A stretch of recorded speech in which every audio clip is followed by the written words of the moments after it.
빌립보서 4장 19절입니다. 나의 하나님이 그리스도 예수 안에서 영광 가운데 그 풍성한 대로 너희 모든 쓸 것을 채우시리라. 아멘. 말씀 제목은 하나님의 공급입니다. 말씀 제목은 하나님의 공급입니다. 우리 빌립보서 4장에 우리가 쭉 15절부터 쭉 보시면요, 재밌는 단어가 반복적으로 나오는데 17절 한번 보세요. 내가 선물을 구함이 아니요 오직 너에게 유익하도록 무슨 열매요? 풍성한 열매. 일단 거기 한번 딱 보시고, 그 다음에 18절 내게는 모든 것이 있고 또 풍부한지라 하면서 풍부, 그리고 너희가 준 것을 받으면 내가 뭐하니? 풍족하니. 그리고 이제 오늘 읽어준 본문 말씀, 그 풍성한 대로 이렇게 이제 반복하고 있습니다. 여기서 우리가 알 수 있는 게 이제 하나님의 공급하시면 풍부합니다. 하나님은 풍부합니다. 우리는 조금 모자랍니다. 이게 정답입니다. 그러니까 하나님은 풍부합니다. 우리가 줄게. 우리는 욕심이 많아서 조금 모자랍니다. 그러니까 우리가 하나님 앞에 하나님 공급해 주세요. 근데 사실은 하나님 우리에게 공급하실 때 그 공급하시면 풍성하거든요. 그러니까 이번에 이제 우리 김장할 때 우리 광주에 이제 어머니 권사님 한 분이 계시는데 형편이 좋지 않으세요. 근데 갑자기 참여중학교에 감독이 온다고, 이제 무슨 감동인가 기대했지. 딱 보니까 거봉 감동이. 거봉이 아니라 이거 뭐예요? 거봉 맞지? 대봉. 이제 나이 들면 이제 헷갈리게 거봉과 대봉이니까. 대봉 감독이 오신 거야. 일단 오늘은 안 가져왔습니다. 왜냐면 그거 익혀가지고 이번 김장 때 한번 김치 해보려고요. 여러분들도 색다른 또 김치 맛을 모르겠거든요. 그 익혀가지고. 그럼 또 저도 주니까 그럼 이걸 그냥 쓸 게 아니라 어차피 이거 익혀야 되니까 익혀서 이제 김장할 때는 써야겠다 생각을 했는데, 금장 해표에서 안 좋으신 분이에요. 근데 권사님 계속 감동이 와요. 아들 서울 아들 목사님 교회를 보내주시라고 그래서 딱 왔는데 이제 대봉 먹으면 괜찮은데 위에 단감 몇 개가 들어가져 있더라고요. 그래서 이제 추리를 해봤어요. 절대로 파는 사람이 단감을 안 줬을 것이다. 또 양이 부족한다고 그러진 않았을 것이다. 그러면 이 권사님이 사실 때 다음에 좀 줘. 그런 거 그렇게 담은 것 같아요. 내가 봤을 때. 그거 외에는 이게 추리가 안 돼요. 그렇다고 안에 들어있던 대봉 숫자가 적은 게 아니에요. 오히려 있더라. 그 채로 이제 이쪽으로 이제 택배로 보내주셨기 때문에. 그걸 보면서 때로는 하나님이 이번 렌틸콩 저것도 스토어가 있습니다. 갑자기 전화가 왔어요. 모르는 전화가 오는 거예요. 그래서 저는 모르는 전화번호 절대로 안 받습니다. 근데 이거 왠지 받아야 되는 느낌이 드는 거예요. 그래서 받았더니 우리 교회에 오셨던 분이, 목사님 렌틸콩 3층에 놔두고 갔어요. 이렇게 인기가 없을 줄 몰랐네요. 좀 더 가져갈 줄 알았더니 우리 집사님도 가져가고 그러는데, 그러니까 그 렌틸콩도 어쨌든 감사하잖아요. 얼마나 감사합니까? 모르는 사람이 보면 거름인 줄 알고요. 비료인 줄 알고. 비료인 줄 알지. 모르는 딱 비료 담았잖아요. 거름은 아니고 비료가 있잖아요. 근데 이 렌틸콩이 이분이 해외에서 직구해서 가져오신 거야. 사신 거야. 그래서 이게 이제 나이 드신 어르신한테도 좋습니다. 그래서 그런 데서는 이제 되는데, 무슨 말씀 드리려고 하냐면, 하나님은 때로는 이런 사소한 것 같지만 사소하지 않죠. 당사자는 귀하게 섬기는 거고, 또 받는 우리 입장에서는 이제 사소한 듯 하지만 사소하지 않은 듯 이런 하나님의 공급함들이 있습니다. 이런 것들을 통해서 우리는 뭐를 배우게 되냐면, 하나님은 항상 하나님의 자녀들의 밥그릇에 관심이 많아요. 그러니까 우리가 하나님의 얼굴만 구하고 손을 구하지 말라라고 저는 가르친 적이 없어요. 그러니까 하나님의 손만 구하는 게 문제지, 하나님께 돈 구하는 게 뭐가 잘못된 거예요. 그럼 마땅히 자녀가 하는 것이니까. 중요한 것은 우리가 그냥 그 콩고루만 눈에 가 있고 하나님 그분 자신의 눈을 시각을 주지 않는 게 문제지. 마땅히 우리의 필요를 구하는 것은 분명히 맞는 겁니다. 우리 성경 그렇게 말하고 있고요. 너희 쓸 것을 주께 아뢰라 말씀하십니다. 밤에는 우리 쓸 것을 주께 아뢰야죠. 그런데 우리가 그 하나님께 아뢰일 때 하나님 이 부분이 필요하기 때문에 주님이 역사해 주십시오 하면 하나님은 때로는 우리 기도에 즉각 응답해서 채워주실 때가 있지만 때로는 하나님은 그러지 않을 때가 있어요. 우리가 어느 순간에 어떤 그 하나님의 채우심이 있으면 거기에 뭐가 있게 기대를 갖게 됩니다. 네? 기대를 갖게 되면 무슨 일이 벌어져요? 채워지지가 않아서. 하나님은 뭘 교훈해 주려고 그러냐면 사람을 의지하지 않도록 주님이 이렇게 하실 겁니다. 그래서 우리는 마땅히 하나님 앞 기도할 때 한 걸음 한 걸음 하나님의 공급하심이 어떠한 의미를 갖고 있는지를 우리 분명히 이제 알아야 됩니다. 그러면 성경에서 하나님의 공급을 어떻게 이제 가르치고 있는가? 첫째로 하나님께는 자기의 풍성함을 따라 공급하십니다. 그러니까 이게 굉장히 중요해요. 시편 34편 한번 찾아보시죠. 시편을 가보겠습니다. 딱 본문 잡아주시고요. 시편 34편 9절에서 10절입니다. 시편 34편 9절에서 10절입니다. 이 말씀을 보시면 이렇게 되어 있습니다. 젊은 사자는 궁핍하여 줄일지라도 여호와를 찾는 자는 모든 좋은 것에 부족함이 없으리로다. 그리고 위에 보시면 9절에 너희 성도들아 여호와를 경외하라. 그를 경외한 자에게는 부족함이 없도다. 그 하나님의 공급하심과 아까처럼 풍성함이라고 말했잖아요. 그 하나님 우리를 공급하실 때 우리가 풍성한 거예요. 근데 그 풍성한 공급이라는 것은 어디로부터 오는 것이냐? 경외함이에요. 하나님을 경외할 때 부족함이 없게 된다는 거예요. 그러면 뭐가 부족함이 없어요? 시편 24편으로 3편으로 가고 있습니다. 너무 잘하는 것 같아요. 시편 23편입니다. 1절 보겠습니다. 여호와는 나의 목자시니 내게 부족함이 없으리로다. 여호와 하나님이 나의 목자시기 때문에 내게 부족함이 없다는 거예요. 근데 이제 여기서 이제 우리 한국에서만 있었던 논쟁이 있었는데 어떤 논쟁이었냐면 이제 성경 가지고 논쟁을 하는 거예요.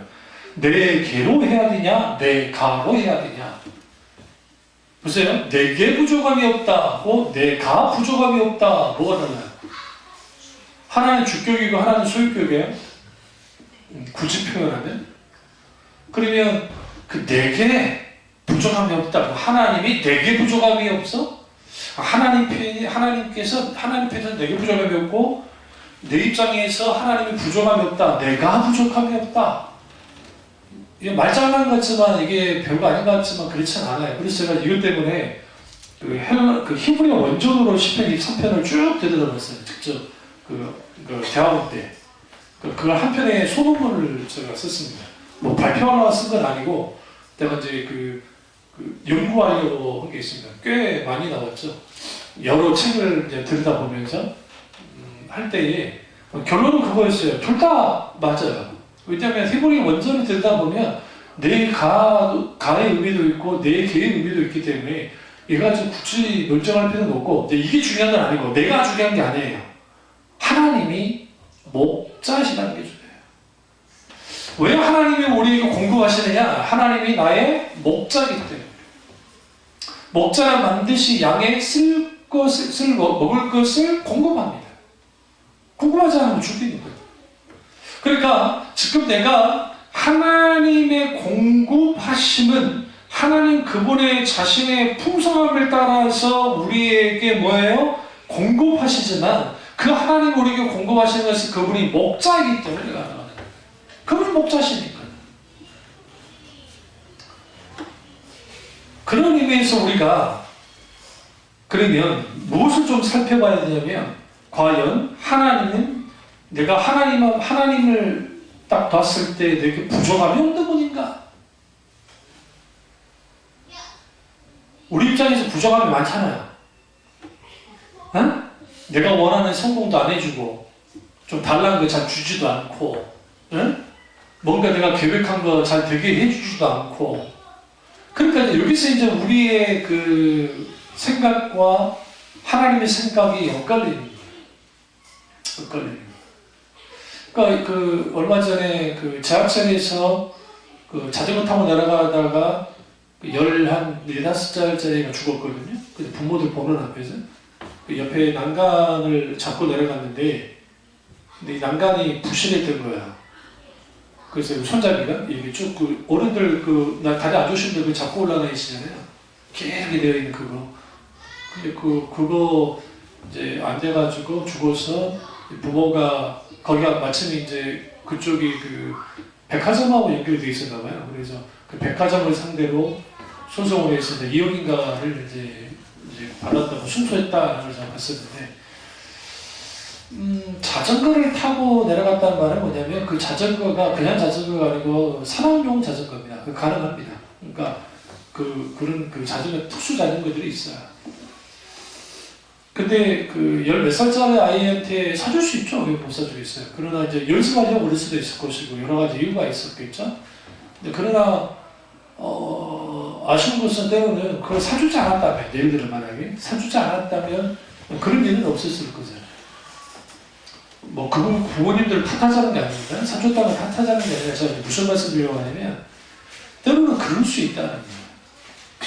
우리가 뭔가를 해주지 않았다고 한다면 어떤 이런 일이 벌어지지 않았을 수도 있지 않을까? 라는 그런 생각들은 대부분 그 생각 안 할까요? 하죠. 맞아요. 하나님이, 잘 들으세요. 하나님이 우리에게 공급하지 않을 때에는 이유가 있습니다. 너 신나게 고생하라고 절대 그러지 않습니다. 그러니까 하나님이 이 부분에서 우리에게 공급하지, 우리가 원하는 식으로 공급하지 않는 것은 하나님의 이유가 있어요. 그 이유는 뭐냐면, 그런 점이 다양하겠죠. 그 상황마다 다르겠지만, 하나님은 그것을 통해서 그 사람이 뭐 하도록 시선이 하나님 아닌 다른 것을 향하기를 주님이 원치 않으셔요. 그럼 하나님은 정말 우리에게 공급하지 않는 분이냐? 공급하십니다. 자, 말씀드렸죠. 서두에 우리가 모자랄 뿐이라고요. 응? 우리 딸내미가 왜 축제사자 알바를 뛰겠어요? 그 용돈 받고는 살아갈 수가 없다잖아요. 내가 봐도 못 살아갈 것 같아요. 11조 다 빼고 해보세요. 남들이 뭐가 있어요? 차비해봤자 안 되고. 그러니까 이제 알바 뛰어가면서 피곤한데 막 그렇게 하는 거죠. 근데 저는 오히려 풍성하게 제가 돈이 많아가지고 딱 한 달에 한 6, 70만 원씩 탁 주면서 야, 너 써. 어? 써. 얼마나 편안하게 샀겠어요. 고생도 안 하고. 그러지 않겠어요? 그러면 그럴 때 친구가 이제 만약에 직장 이제 들어가가지고 직장 생활하면 어떻게 할까요? 기본적으로 씀씀이가 있었던 친구인데 직장 가서 이제 돈 맛을 좀 보면 힘들게 직장 생활 하지만 그럼 또 씀씀이로 또 쓰지 않을까요? 당연히 쓰게 돼 있어요. 당연히. 그러니까 무슨 말씀 드리려고 하냐면 때로는 하나님은 하나님의 자녀에게 일부러는 그렇게 하지 않으세요. 그러나 하나님은 그런 우리의 그 필요를 채우시는 분이시지만 때로는 우리가 원하는 만큼은 아닌 걸로 이제 채우실 때 그것을 통해서 그들이 마땅히 뭘 배우도록 만드냐면 환경과 상황과 사람에 의해서 좌우되지 않도록 주께서 만드세요. 그러니까 내가 내 지갑에 돈이 많으면 기분이 좋아지고 얘들아 돈이 별로 없으면 기분이 나빠진다. 우리는 이제 지갑을 놓고 회개하시는 거예요. 이게 여종호 목사님이 이제 봤어요. 여종호 목사님 사모님이 그랬었다 했잖아요. 초창기 거기 개척을 해가지고 할 때 돈이 없는데 이제 애들이 한참 클 텐데 그것도 머스만 3명이잖아요. 머스만 3명인데 그래서 이제 시장에 가면서 뭐 좀 살 것 없나 하고 쭉 돌아보는데 마침 이제 사고 싶고 또 지나다 보면 또 먹고 싶은 것도 있잖아요. 갑자기 급 땡길 때. 그래서 사 먹으려다 주춤하고 한번 딱 지갑을 봤더니 그 지갑에 돈 10,000원이 없더라잖아요. 몇 천에 있더라잖아요. 그 서글퍼가지고 와가지고 목사님한테 말은 안 하고, 에?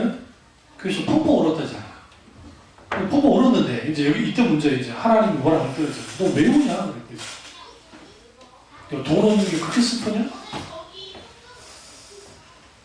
그때 하나님이 어떤 감동을 주셨냐면 네 지갑에 100만 원을 넣고 다니고 1000만 원을 넣고 다니고 이런짜리 동전 하나 없다 할지라도 그게 뭐 그렇게 너를 그렇게 흔들었냐?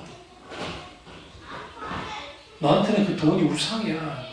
얼마나 하나님이 그 감동할 때 얼마나 야속합니까? 안 그럽니까? 그거가 좀 우상이야 그러면 쓰겠어요 하나님? 근데 내적 감동하면 그런 감동이 주는 거예요. 성질나죠? 지갑에 100만 원이나 넣어줘보든가 그럴 것 같은데 이제 하나님 용서해 주시고 이제 회개를 했어요. 그러고 난 다음에 다음날에 돼가지고 근데 지나가는데 돈은 없잖아요. 먹고 싶어. 그러고 이제 말씀드렸죠. 먹고 싶다. 거짓말처럼 하나님이 채워계셔요. 다른 사람들.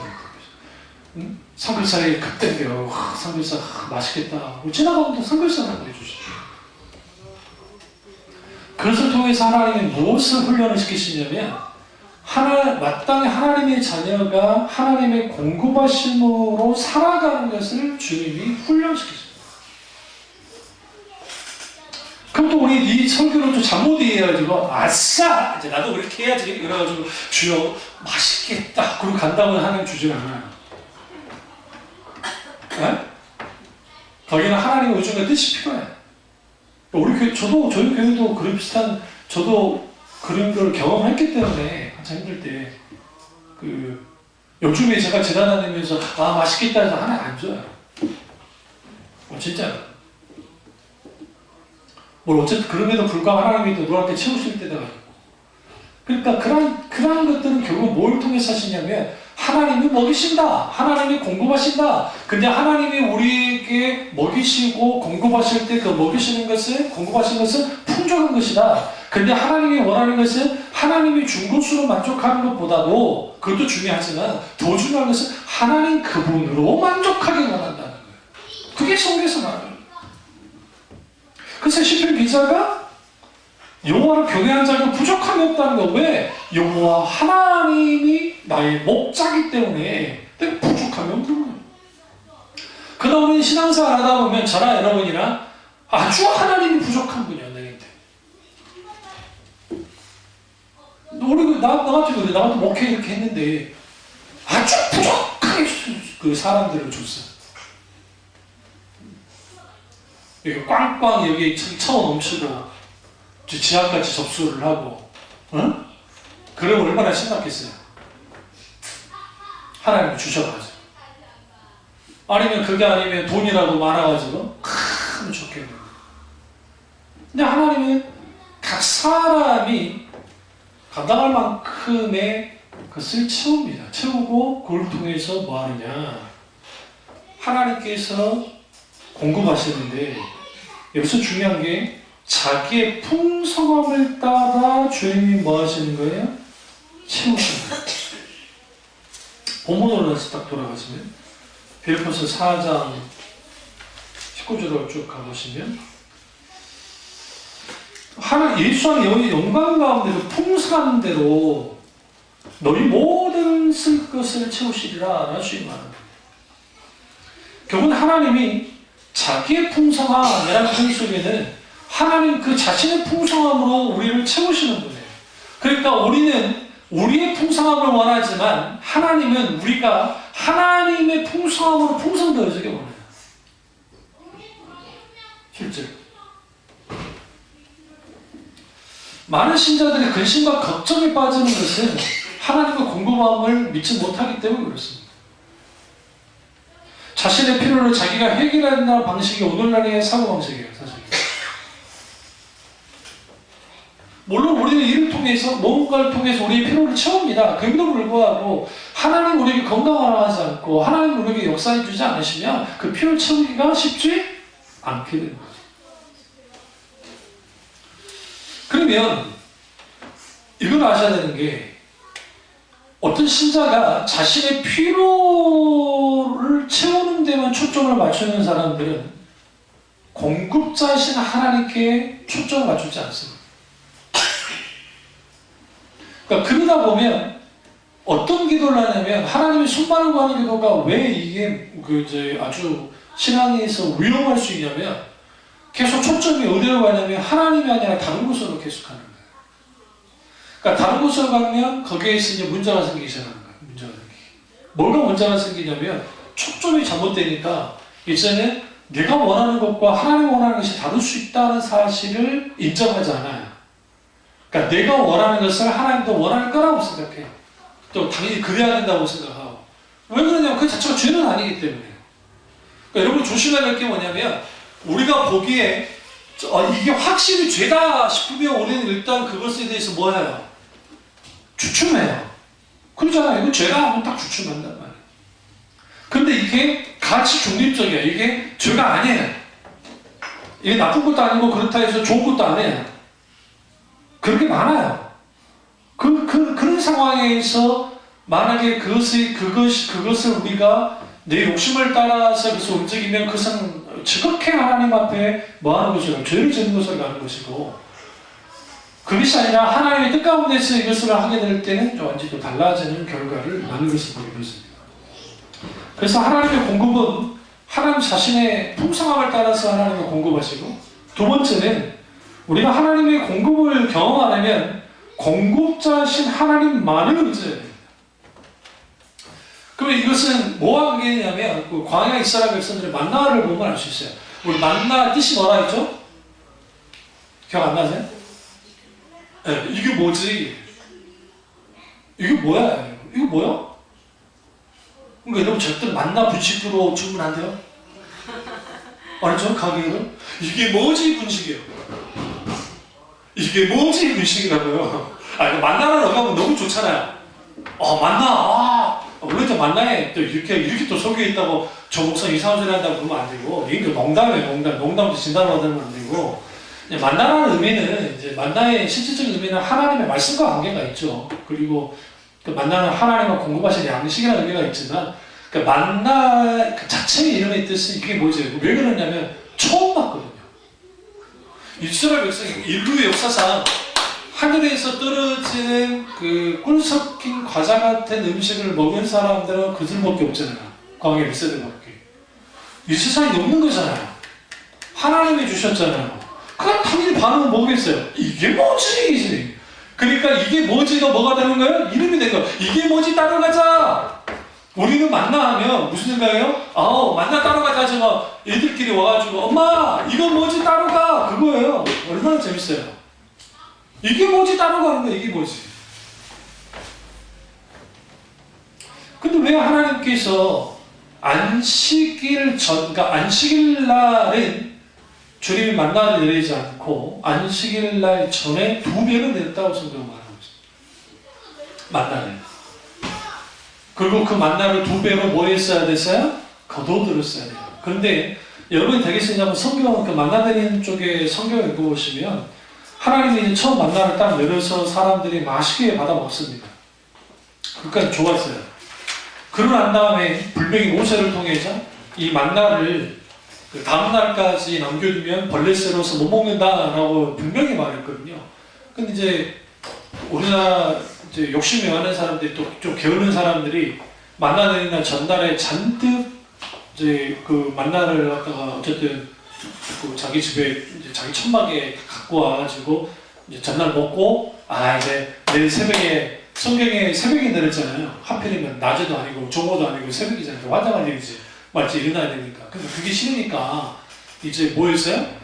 놔뒀다고. 근데 벌레가 쓰는 거예요.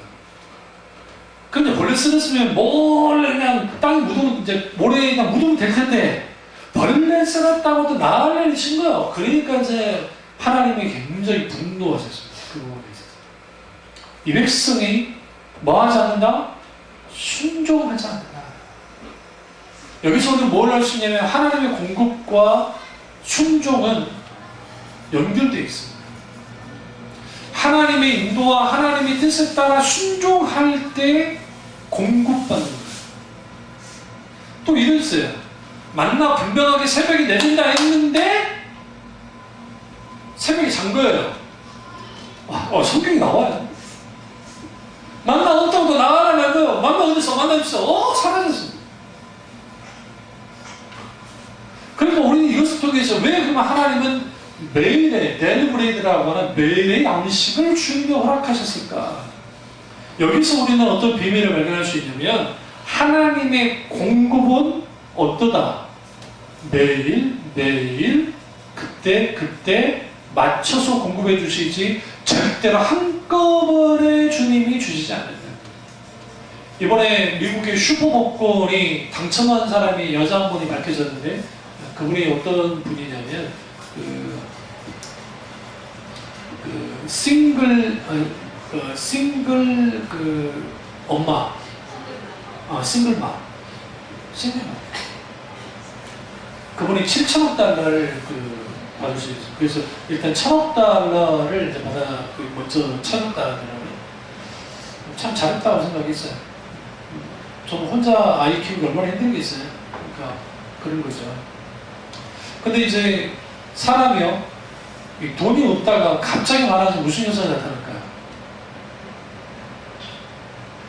네? 그런 적이 없으니까 이렇게 상상이 안 되지. 지금 상상해봐요. 내가 다음 주에 복권 하나씩 사다 드릴까? 그 기분 느껴보는 거. 목사님이 사줄 거야. 여러분 그럴 겁니다. 일주일 동안 계속 번호를 생각할 거예요. 대본 어떡하지? 그래도 될 수 있잖아. 응? 말도 안 되는 확률의 상상을 가지고 한단 말이에요. 그리고 토요일 날 로또 했을 때 신방을 했고, 세상을 모르잖아요. 돈이 갑자기 많아지면요, 사람이 정신을 못 차요. 정신. 그랬을 때 거기에 이제 일팔전 행동이 나오는 사람도 있어요. 안 그런 사람도 있겠죠. 주로 남자는 뭐부터 살까요? 집부터? 차. 좋은 차. 차부터 한번 일단 집으로. 그래놓고 나중에 이제 집이든 뭐든 막 한다. 그러면 이제 보세요. 그전엔 차 안 굴리다가 그 다음에 집도 좋은 집 하죠. 그러면 이제 씀씀이가 커져서 나갈 돈들이 많아지죠. 하다 보면 자기도 모르게 나갈 것들이 많아져요. 라이프 스타일이 완전히 바뀌어요. 그러니까 이렇게 살던 사람이 완전히 다른 삶을 살게 돼요. 그렇게 되면 거기로부터 있게 되어지는 뭐가 있게 되냐면 이전에 있었던 인간관계가 자연스럽게 걸어져요. 왜냐하면 이 사람들이 나한테 돈 두들러 줄 수도 있다는 생각을 하기 때문에 그러면 이제 그 단절된 인간관계 속에서 들어가는 거예요. 그 돈이 주는 매력은 뭐냐면 그 단절된 그 인간관계를 돈으로 많이 해결할 수 있어요. 왜 그러냐면 뭐 골프를 치러 간다느니 어딜 가다니면서 나를 토마토를 주니까 그거 가지고 뭐 한단 말이에요. 돈 있을 때까지. 그러나 이제 일단 돈이 딱 사라지는 순간 뭐가 되냐, 모든 게 보이죠. 하나님은 우리에게 공급할 때 그렇기 때문에 와 됐다 이거 공급하지 않아요. 하나님은 어떻게 하느냐, 매일매일 공급해줘요. 딱 필요한 만큼. 딱 필요한 만큼.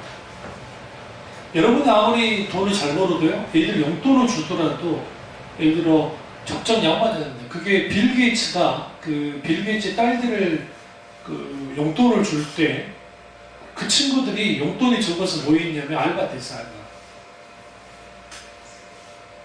그분이 재산이 수백조예요. 수백조. 알바 때였다니까요. 오바마 있어. 바락 오바마 딸들이 다 명문대를 갔으면은 아빠 엄마가 용돈을 별로 안 줘. 용돈을 별로, 그것도 현직에 있을 때예요. 그리고 애들이 맥도날드 가가지고 알바했다니까요. 애들이 무슨 친구다가 보여주라는 게 아니라 정말 필요해가지고, 정말 필요해서 한 거예요. 그럼 당연히 경호원들은 따라 붙었겠죠. 애들 혹시라도 납치하면 안 되니까. 그러고서 알바하고 있는 거예요. 근데 그게 미국 사람들에게 있어서는 자연스러운 거예요, 그게. 오히려. 그럼 왜 그 능력 있는 부모가 그렇게 할까요? 이유가 있어요. 왜 그러냐면, 얘네가 이 부모가 갖고 있는 돈 가지고 장난질하며 살지 말라는 거예요. 제발.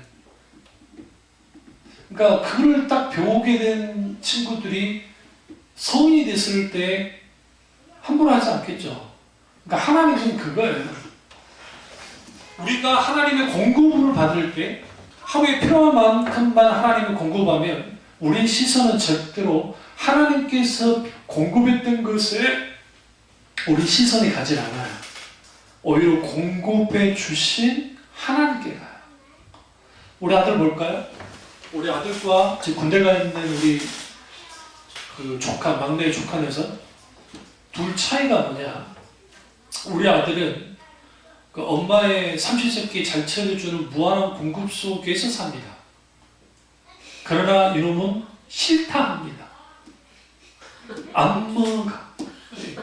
싫어. 나중에 먹는다 했잖아.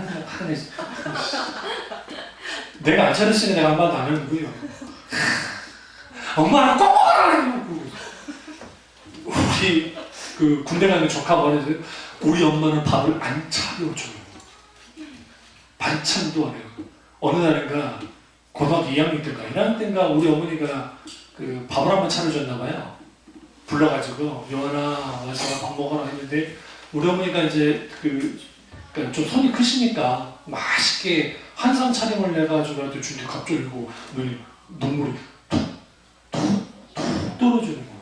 그러니까 이제 놀란 거지. 아야, 너 왜 그러냐? 뭔 일 있냐? 아니요. 그러니까, 왜 그러냐? 엄마는 이렇게 안 차려주는데 할머니가 해주니까 고마워서 그래요. 에? 한쪽은 과하게 해주니까 이것이 배불러가지고 그래서 난 속으로 그랬어요. 저것이 밥 안 차려주는 마누라를 만나야 돼. 그러면 안 되겠죠. 에? 그래서 그제서야 그랬지 우리 엄마가 차려준 게 그게 좋은 거였어 라할 거예요. 그러니까 우리가 이걸 통해서 뭘 할 수 있냐면 뭔가 풍요롭게 채워주고 뭔가 챙겨주면 사람은요 뭔가 좀 그렇게 되어지면 그게 귀한 줄 몰라요. 귀한 줄. 실제로 그렇습니다. 그런데 우리 그 녀석 군대 가 있는 그 녀석이 이제 우리 집에 놀러 오라 해도 아마 안 올 거예요. 양평 쪽인가 어딘가 그쪽에 양평이 아니라 그쪽 위쪽에 있는데 그 휴가 받아서 가게 되면 서울 들렸다 가야 되니까 어차피 그러는데 우리 큰조카 와서 맛있게 먹고 갔잖아요. 자기 엄마가 차려주지 않는 그러니까 감격하게 먹는 거예요. 반은 감격하는 거예요. 사진을 찍고 얘도 네 집사하고 똑같더만 어떤 음식 맛있잖아요. 그거를 계속 먹으면서 이게 남겨야 된다는 거예요. 그래서 내가 야 이게 세상에 이게 민입사가 있는 게 아니구나. 그러니까 진짜 잘 먹는 사람, 진짜 음식을 먹을 수 있는 잘 먹는 그러니까 뭔가 자기만의 그 음식 차가 있는 사람은 우리는 잡식이라 그냥 맛있으면 맛있는 거 먹고 끝나는 건데 그러잖아요. 그러니까 이런 거 우리가 하나님 앞에 마땅히 이 공급받을 때 우리는 공급받아야죠. 그리고 실제로 하나님은 공급하시고 그러나 우리는 공급자신 하나님이 우리를 공급할 때 그 공급하신 하나님만 의지해요. 하나님만. 응? 그러니까 우리 사모가 그때 옛날에 공부하다 다닐 때 응? 그럼 이제 밥 차리는 시간 안 되잖아요. 그럼 아빠들은 어떤 스타일들이냐? 안 먹으면 안 먹는데 나도 그래. 나도 이제 어쩌면 내가 차려주긴 해 반찬을. 근데 먹을래 안 먹을래 안 먹나? 그래? 아 좋아. 그냥 안 먹으면 진짜. 그러니까 그때는 밥 차려주면 잘 먹더라. 그때 군소리 없이. 왜? 이제 덜 차려주니까 그래도 먹고 살아야겠다는 생각을 하는 거지. 하나님은 매일매일 공급합니다. 여기서 이제 그 안식일의 교훈이 있는데 매일매일 거두가하셨는데 안식일 전날만 2배로 거두겠고 안식일날 뭐하지 않도록 했어요? 이제 거두지 말라 했는데 성경에 보시면 안식일날 나와서 광주에 갖고 자기들 바구니 갖고 와가지고 그러고 있던 사람이 보이는 거예요. 그러니까 엄청나게 붙어 있습니다. 원래 사람들이 하나님은 하나님의 공급하실 때 하나님의 뜻에 의해서 우리에게 가장 필요한 것을 공급합니다. 근데 여기서 중요한 게 뭐냐면 하나님의 공급을 받을 때는 하나님과 발맞추어 공급받아야 돼요. 그게 순종이에요. 순종. 그리고 하나님의 순종함으로 뭐 해야 돼요? 공급을 받아야 돼요. 그리고 만나에서 가장 큰 교훈은 사람이 떡으로만 사는 것이 아니라 하나님의 입에서 나오는 말씀으로 산다는 것처럼 결국 육신의 만남으로 사는 것이 아니라 하나님의 말씀으로 산다는 것을 분명하게 주님이 가르치고 있습니다. 세 번째로 하나님의 공급을 받으려면 공급하시는 하나님을 잊지 말아야 됩니다. 하나님이 공급하신다. 그리고 그 공급하시는 하나님은 한결같다라는 거예요. 이게 영적으로도 이게 연결이 돼요. 신자들 중에 이런 사람들이 있어요. 영적으로 서서히 자라면서 꾸준히 성장하는 사람이 있어요. 어떤 사람은? A라는 사람은. 근데 B라는 사람은 이게 굴곡이 심해요. 그러니까 영적으로 확 성장한 듯 하다가 확 바닥을 갔다가 또 좀 성장한 듯 하다가 바닥을 가는 사람도 있어요. 이런 차이가 있는 이유가 뭘까요? 왜 그럴까요? 그 이유는 뭐냐면 신앙생활에 있어서 영적인 공급을 지속적으로 받지 못해서 그래요. 그러니까 우리가 막 기도 많이 하고 막 그렇게 열심히 할 때는 은혜 받아요. 그러나 사실 신앙의 성패는 어디서 갈려지냐면 그 집회 현장, 막 그 기도하는 거, 뭐 컨퍼런스 그때도 중요하지만 그 이후의 삶을 얼마만큼 영적인 하나님의 공급을 받으면서 살아가느냐 중요한 거예요. 그래서 우리가 매주 드리는 또 주간에 이런 있는 수요나 금요일날에 드려지는 그런 예배 속에서 하나님의 은혜의 공급을 받는 것, 말씀의 은혜의 공급을 받는 것이 그래서 굉장히 중요한 거예요. 실제로. 그러니까 그런 지속적인 공급이 우리 가운데 영적인 공급이 있어야 여기에 뭐가 있게 되냐면 이게 굴곡이 없어져요.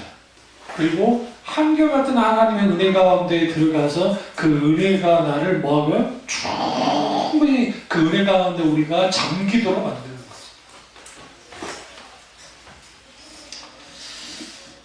그럼 우리가 이와 동시에 하나님이 공급하시는 분이다 라는 의미는 어떤 의미를 갖고 있는가? 이게 공급한다 이 단어는 뭐와 관계가 있냐면 모리아 산에서 아브라함과 관계가 있는 말씀입니다. 목사님 공급한 것과 모리아 산 그 여호와 이레의 뜻이 여호와께서 예배하신다는 뜻인데 그게 뭐 관계 있나요? 근데 진짜 우리 우리가 한국에 있는 많은 교인들이 여호와 이레의 말씀, 여호와 이레 예배하신 하나님이라는 의미를 예배한다는 것만 아니까 문제예요. 근데 그 예배하는 것이 뭐냐는 거예요. 성경에서는 그 여호와 이레 할 때 이 이레라는 히브리어 원전 의미가 그러니까 예배한다, 준비한다는 의미도 있지만 그 의미보다 더 강하게 있는 게 공급하신다는 뜻이에요. 가볼까요? 네, 그걸 제가 말씀드리고 싶어요. 창세기 가보세요. 창세기 모리아산 사건으로 가겠습니다. 창세기 한 22장 가보시면 22장 쭉 보시면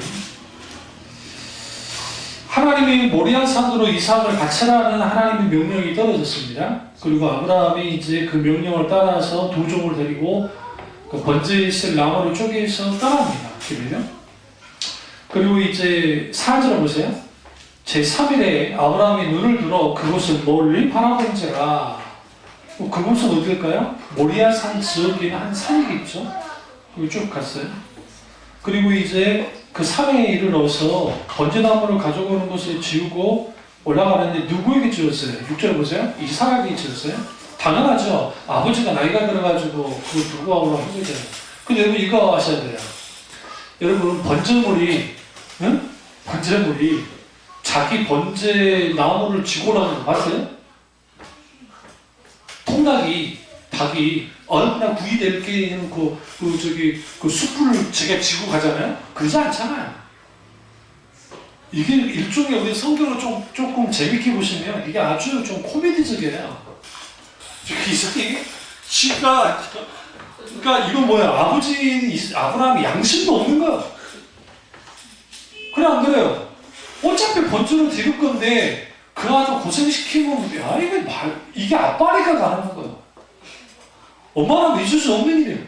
내가 지금 가더라도 너는 그게 올릴 거지.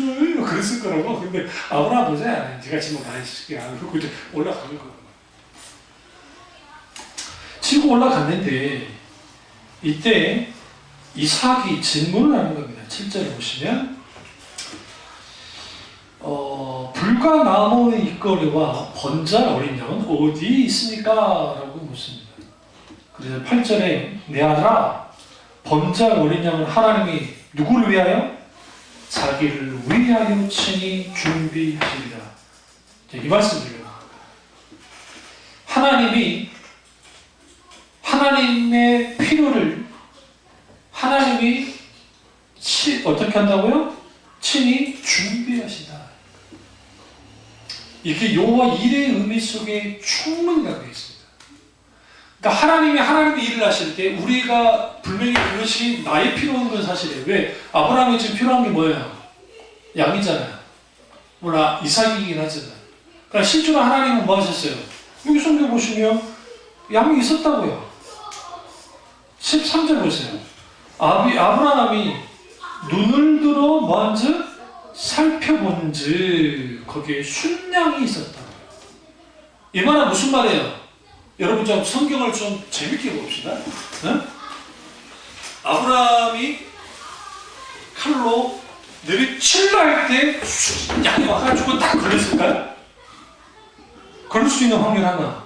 그럴 수 있잖아요. 칼로 막 내 나람이 멈춰라 했을 때 확 와가지고 걸렸어요. 하나가. 두 번째, 처음부터 걸려 있었다. 처음부터. 근데 어디가 더 맞는 것 같아요? 처음부터. 눈을 들어 살펴본 적에 집중하셔야 돼요. 이미 거기서 있었어요. 근데 아브라함이 그걸 못 봤어요. 왜? 아들 죽여야 되는데 정신이 어디 있었겠어요? 생각해보세요. 내가 이 아들을 죽여야 되는데 내가 혹시 하나님이 준비하셨으려나 하나님 어디 있을까? 그렇겠어요? 그러면 아브라함의 입에서 나온 말이 이삭이한테 일종의 거짓말하고 있는 거였거든요. 그거 하나님이 알아서 준비할 거야. 근데 뭐 그러니? 하면서 소위 말하는 하얀 거짓말을 했단 말이에요. 근데 그것이 자기는 하얀 거짓말을 했을지 모르지만 하나님은 이미 뒀어요. 그러니까 순양을 놔뒀다고. 여기서 하나님은 우리에게 공급하실 때 우리가 생각하지 못하는 방법, 그러니까 우리에게 없는 것들을 하나님 자신을 위해서라도 우리에게 뭐예요? 공급하신다. 누구를 위해서? 그 자녀를 위해서. 그게 우리 삶 속에서 그렇게 많아요. 우리 인생 가운데 그런 일들이 벌어진다. 그러면 눈을 들어서 살폈는데 있었고, 그리고 이제 이 표현이 굉장히 중요한데 13절 쭉 후반절 보시면 아브라함이 가서 그 순양을 가져왔습니다. 수풀에 마침 걸려 있었고 가져다가 아들을 대신하여 번제로 드렸다. 여기서 이제 우리는 뭐 해야 되는 게 하나님의 공급하시다는 분을 잊지 말아야 된다라고 있잖아요. 그럼 그 하나님이 공급하시면 잊지 않는다는 게 뭘까? 이 본문이 이제 여기를 통해서 여호와 일이라고 하는 땅 명칭, 이름이 여기서 붙는 거예요. 근데 여기서 여호와 일이라고 하는 의미가 여호와께서 준비하신다는 의미 없는 게 아니라 실제로 분명히 있어요. 그러나 그에도 불구하고 두 번째 실질적인 의미는 뭐냐면 하나님이 어떻게 풍족히 공급한다라는 거예요. 다시 말하면 하나님은 확실하게 공급하신다. 여호와 나의 공급자, 여호와 이름이 뜻이. 그러니까 여호와가 준비하시고 공급하신다라고 보면 되잖아요. 그게 여호와 이름의 의미예요. 하나님은 공급하셨어요. 누구에게? 그러면 봅시다. 이 순양의 값어치는 어느 정도 값어치일까요? 그런 생각 안 했어요?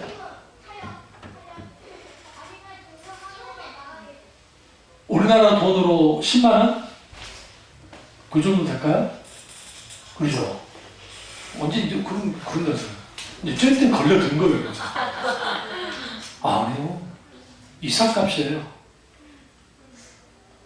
이 순양은 이삭의 생명값이라고요. 안 믿으시네? 지금 뭐하러 올라갔어요? 번제로 올라갔어요? 하나님이 예배하셨죠? 이 순양은 돈으로 살 수 없는 거예요. 왜? 누가 잡았어요? 누가 잡아나갔어요? 하나님이 잡아나갔다. 물리적인 의미로, 세상적 의미로서는 한 10만 원 할지 모르지만, 응? 이 모리아산에서의 이 순양의 가치는 누구? 이삭의 목숨가하고 똑같아요. 성경을 볼 때 분명하게 보셔야 돼요. 그런데 이 순양이 누구예요? 예수 그리스도. 예수 그리스도. 이게 지금 예표적인 사건이에요. 예수 그리스도가 십자가에서 오빠 죽으시는 사건이 여기서 지금 먼저 재현되고 있어요. 예수님이 이 땅에 오시기 3,500년 전에. 그러니까 결국 이 순양의 값은 이삭의 목숨값이고 그만큼 가치가 있는 값이었고, 그러나 이것을 이제 좀 더 하나님 관점으로 딱 보면 이것은 뭐가 되어지느냐? 하나님 자신의 목숨값이었어요. 이 땅에 오실 하나님 아들 예수 그리스도 그분의 목숨값이었던 거예요. 하나님은 그렇게 공급을 해요. 우리에게는 하나님의 공급하심이 물질적인 거 근거만 눈에 가르치지만 실질적으로 하나님 우리에게 공급하실 때는 하나님이 최선의 것을 가지고 공급을 해요. 그러나 우리 눈에 봤을 때는 아직 우리는 그 전체를 보지 못하기 때문에 그 공급하심이 모자란 듯하게 느껴질 때가 있어요. 그러나 그것은 우리의 연약함 속에서 나타나는 것이고 믿음 없음과 그것 통해 있는 것이고, 실제로 하나님의 공급하심은 어떻게 주어져요? 하나님의 차원에서 하나님의 최선으로 하나님의 뜻 가운데서 우리에게 공급하신다는 거예요. 그것을 오늘 이 모리아산 사건을 통해서 주님 보여주는 거예요. 이렇게 공급하신 하나님이 지금 안 됩니다.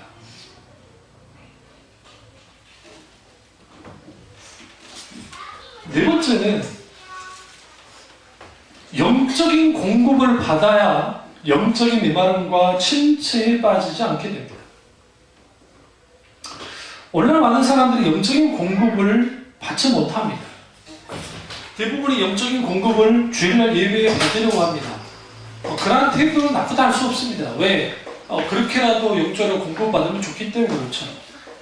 그러나 이런 영적인 공급은 사실상 우리 삶의 전반에 걸쳐진 뭐가 필요합니까? 하나님께서 우리 가운데 주시는 그 은혜가 내일 우리는 아까 말했던 것처럼 매일의 양식으로 만나가 내려진 것처럼 매일매일 하나님의 은혜가 우리 가운데 내려져요. 근데 그 매일매일 하나님의 은혜가 우리 가운데 내려지려면 그냥 내려지지 않다는 거예요. 그 뭐가 필요한 거냐? 매일 하루하루의 삶 속에서 하나님 그분에게 뭘 기도하셔야 돼요? 영적인 공급을 달라고, 실질적으로 우리의 필요를 달라고 기도하는 삶이 밑바탕에 깔려야 돼요. 기도 없는 삶은 결국은 하나님의 공급하심이 없어요. 우리 아들이 한동안 성경 안 보는 것 같아요. 요즘에 성경을 봐요. 그럼 어떻게 할 수 있냐고, 성경에 나오는 위치가 다르면 본 거예요. 그래서 성경을 봐요. 좀 잘하고 있다. 왜냐하면 그렇게 말씀을 공급을 받고 또 기도하면서 하나님 앞에 그렇게 하는 겁니다. 그래서 거기서 영적인 어떤 공급함이 있게 되어지면 그 공급함이 우리를 어떻게 만들어내냐면, 영적인 측면에서 내가 어떻게요? 이제는 공급함 속에 있게 되는 만족과 감사와 그리고 그 속에 있는 기쁨이 있고, 그것이 뭐 하게 되느냐? 신앙의 그러니까 삶의 정서에 영향을 끼쳐요. 삶의 정서에 영향을 끼치면 그것이 영적인 것이 거기에 공급하기 시작하고, 그리고 그것이 삶에 강력하게 일종의 우리의 라이프 스타일을 바꿔놓기 시작하는 거예요.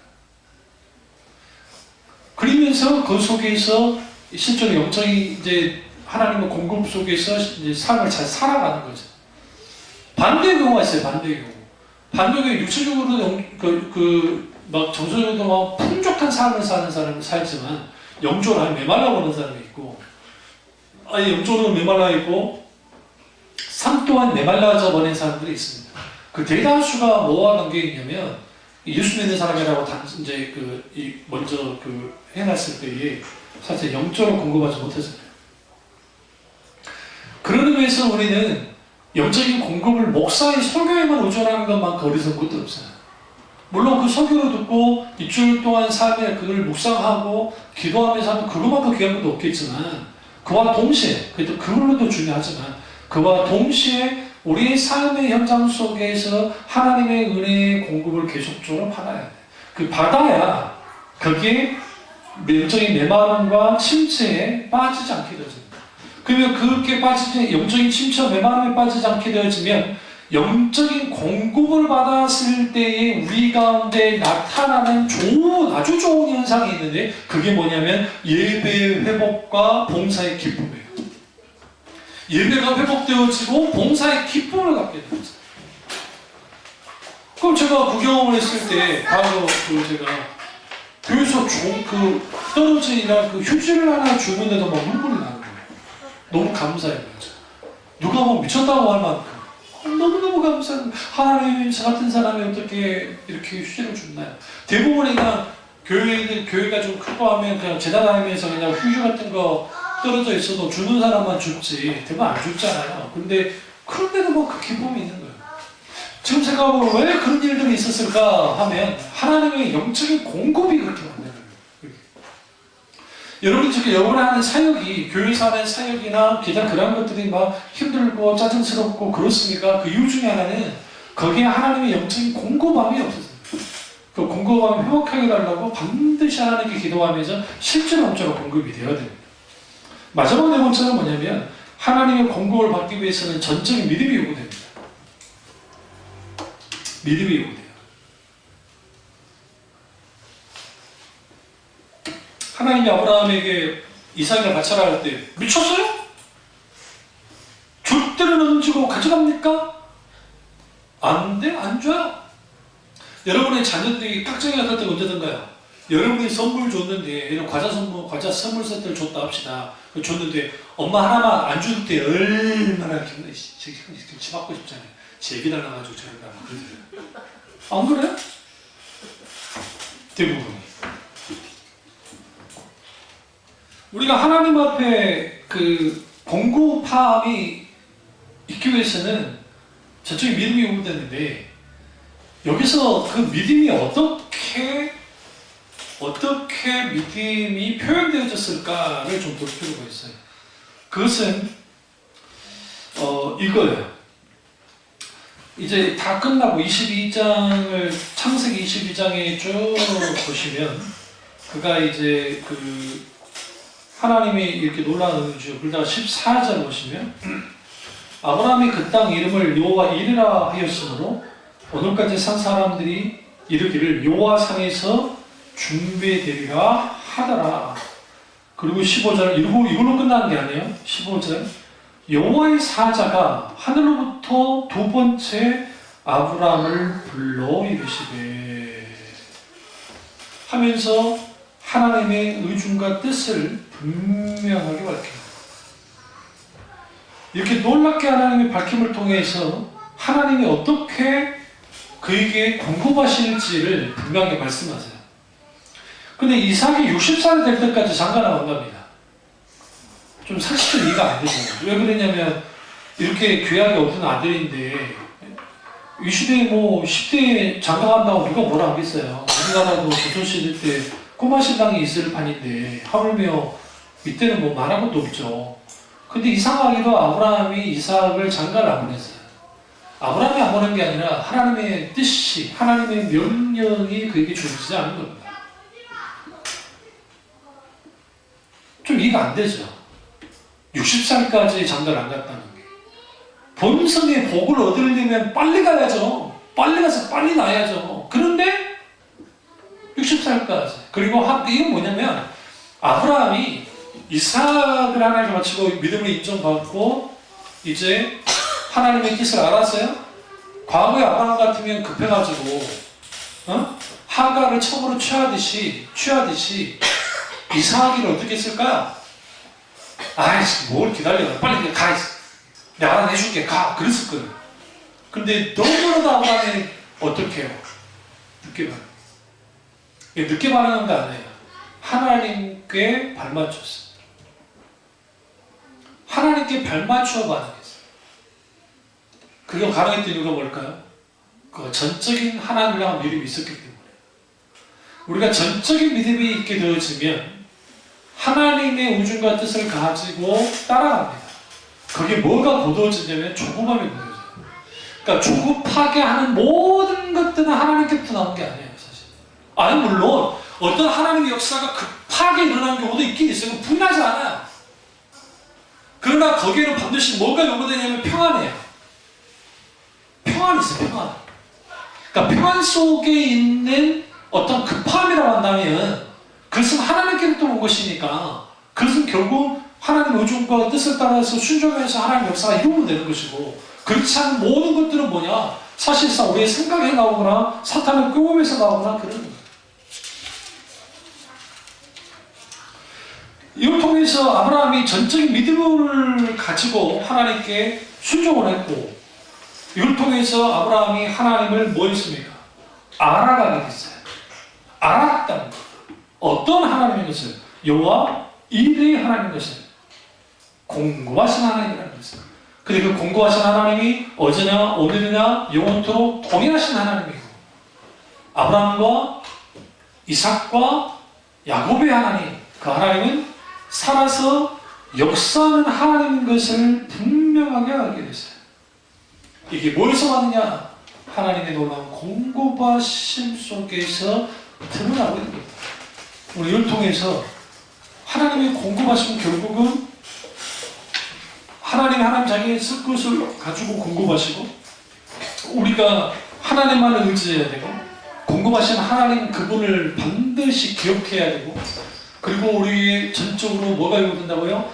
믿음이 요구된다는 사실을 깨달아서 진정한 하나님의 공고하심을 누리는 저와 여러분 되시기를 주님의 이름으로 축원합니다. 기도하겠습니다.